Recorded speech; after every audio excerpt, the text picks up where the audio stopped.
également, dans la même méta-analyse, la mortalité par cancer colorectal est nettement plus élevée chez les patients à haut risque. Les faibles risques, c'est la même chose que les patients qui n'ont pas d'adénome, mais le haut risque sont supérieurs aux patients qui n'ont pas d'adénome. Ils sont nettement supérieurs par rapport aux patients qui sont à faible risque. C'est-à-dire, le risque est multiplié par 3. Et donc, les objectifs des nouvelles recommandations, c'est un suivi approprié des patients après une coloscopie de référence, de bonne qualité encore une fois, qui va impliquer une surveillance soutenue des patients qui sont à risque élevé, parce que ces patients vont bénéficier du dépistage, alors alléger la surveillance des patients à faible risque, et donc ça réduit considérablement le nombre de coloscopies dans la population générale, et donc ça nous permettra d'optimiser les ressources existantes. Je rappelle qu'en Algérie, la coloscopie est un examen qui n'est pas pris en charge par la sécurité sociale, bien que le cancer colorectal est considéré comme le premier cancer en Algérie chez l'homme et le deuxième cancer chez la femme après le cancer du sein. Et à l'inverse de nos collègues cardiologues qui arrivent à rembourser pratiquement tout, nous, on ne rembourse rien. Voilà le message. C'est quoi un faible risque de cancer colorectal? C'est les patients qui ont 1 à 4 adénomes qui font moins de 10 mm en dysplasie de bas grade. Et donc, pas dans toutes les recommandations, indépendamment de la composante vileuse du polype. Puisqu'avant, on considérait que dès qu'il y a une composante vileuse, il y a plus de risque de cancer, et donc on tenait compte de ça dans la surveillance. Il faut savoir que ce n'est pas l'avis de toutes les sociétés savantes. Et s'il y a un polype festonné de moins de 10 mm, sans dysplasie. Je rappelle qu'un adénome est par définition dysplasique, alors que le polype festonné, il peut avoir de la dysplasie ou non. Le SGE, elle ne recommande pas de continuer la surveillance chez ces patients-là, c'est-à-dire faire le dépistage de masse, le FIT, dans la population générale, et s'il n'y a pas de dépistage, on fait une coloscopie à 10 ans. C'est pour ça que j'insiste encore une fois sur la coloscopie de qualité. Pour la SFED, qui rejoint les sociétés anglaises, ils subdivisent le 1 à 4 adénomes, 1 à 2 adénomes, consultation spécialisée de prévention, ils ont créé ça, ou bien une coloscopie 7 à 10 ans après. 3 à 4 adénomes, polyfestonné, coloscopie à 5 ans. Donc ils la font plus précocement par rapport aux autres. Pour les patients à risque élevé, c'est ceux-là qui nous intéressent. Dès que le polype fait plus de 10 mm, dès qu'il y a une dysplasie au grade, s'il y a 5 adénomes ou plus, ou si le polyfestonné fait plus de 10 mm, ou s'il est dysplasique, là, attention, il faut être très vigilant. La coloscopie de contrôle se fera à 3 ans. Et si elle est normale, où il y a un risque faible, c'est-à-dire un petit adénome, ça rejoint les critères que j'ai précédemment décrits, on passe à 5 ans. Si la coloscopie de 5 ans est normale, on va soit préconiser une coloscopie 7 à 10 ans ou faire un dépistage comme dans la population générale. Et je rappelle qu'à chaque fois qu'on retrouve un polype à risque élevé, si le patient le reclasse à risque élevé, on va refaire cette coloscopie à 3 ans.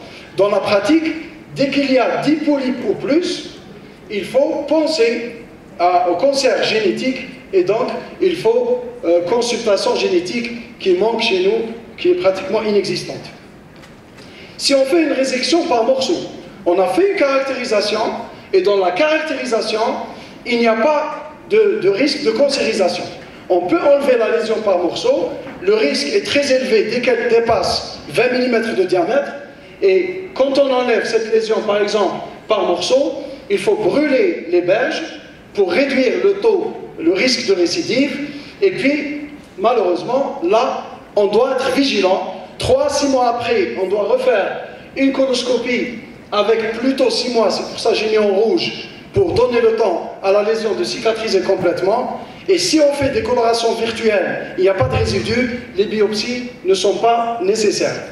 Encore une fois, après cette coloscopie de 6 mois, il faut refaire une autre coloscopie à 12 mois et il faut bien sûr utiliser des coloscopes haute résolution avec les colorations virtuelles.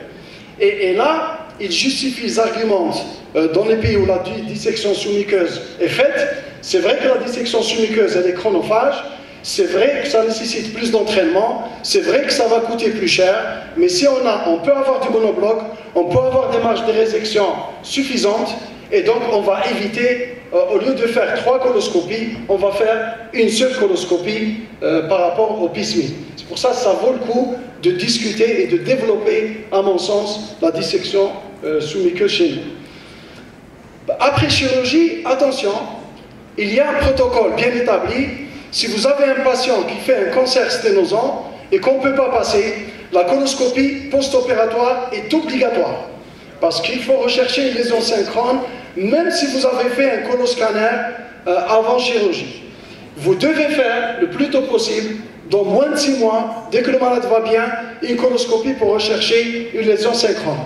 Si cette coloscopie a été faite et cette coloscopie est de bonne qualité, il faut faire la coloscopie 1 an après, 3 ans après, et puis on peut espacer à 5 ans. Là, par exemple, c'est un processus sténosant, un processus non sténosant. Il faut se poser la question, quand doit-on arrêter la surveillance? C'est-à-dire, est-ce que les patients, on va les surveiller éternellement? C'est assez subjectif. L'âge qui revient dans les recommandations, c'est 75 ans, 80 ans, 75-80 ans, mais dans la pratique, bien sûr, ça dépend de l'état physiologique du patient, et ça ne sert à rien de continuer la surveillance chez un patient qui n'est pas opérable, qui est multitaré. Ça ne sert strictement à rien. Il faut arrêter cette surveillance, et on peut l'arrêter beaucoup plus tôt, parce que si il va faire un polype pour que le polype augmente de taille, pour qu'il dégénère, bien sûr, le patient, l'espérance de vie, il faut l'estimer.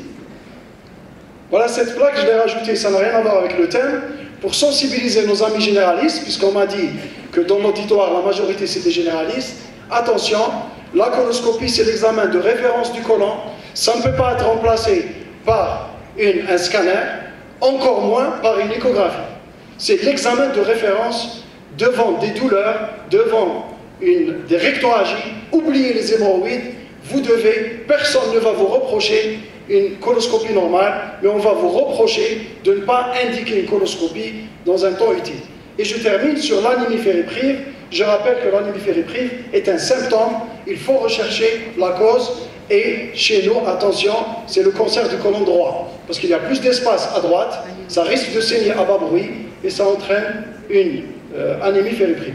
Et donc, je conclus pour dire que l'évaluation du risque du cancer colorectal métacrone, elle dépend des données de la coloscopie, et donc celle-ci, considérée comme examen de référence pour l'examen du côlon, doit répondre à tous les critères de qualité, et ça mérite une présentation à part. Le risque de cancer colorectal métacrone est basé sur, après polypectomie, dépend de la taille, du nombre, de l'histologie. Le gastroentérologue doit fournir au patient un document écrit mentionnant le délai préconisé pour la coloscopie de contrôle, même si on ne sait pas, puisqu'on n'a pas encore l'histologie, on peut écrire 3 ou 5 ans en fonction de l'histologie, ou bien convoquer le patient et lui dire clairement quand est faite cette coloscopie. Ces recommandations comportent un allègement pour le suivi des patients à faible risque, permettant d'optimiser les ressources. Elles doivent être adaptées au contexte local. Dans la pratique, pas uniquement chez nous, on a 2 types de patients. On a les patients qui sont surveillés, on a tendance à rapprocher, et à l'inverse, on a les patients qui ne sont pas du tout surveillés. Je pense qu'on est des scientifiques avant tout, il faut s'accorder sur des recommandations, il faut suivre ces recommandations.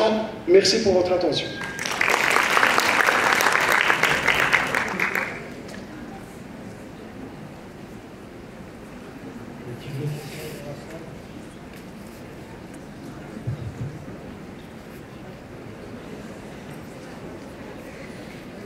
Est-ce qu'il y a des questions pour notre ami Khaled? Docteur Riada. Oui. Où est-ce que tu places les mots cultes dans toute cette histoire? Alors il faudra une réflexion.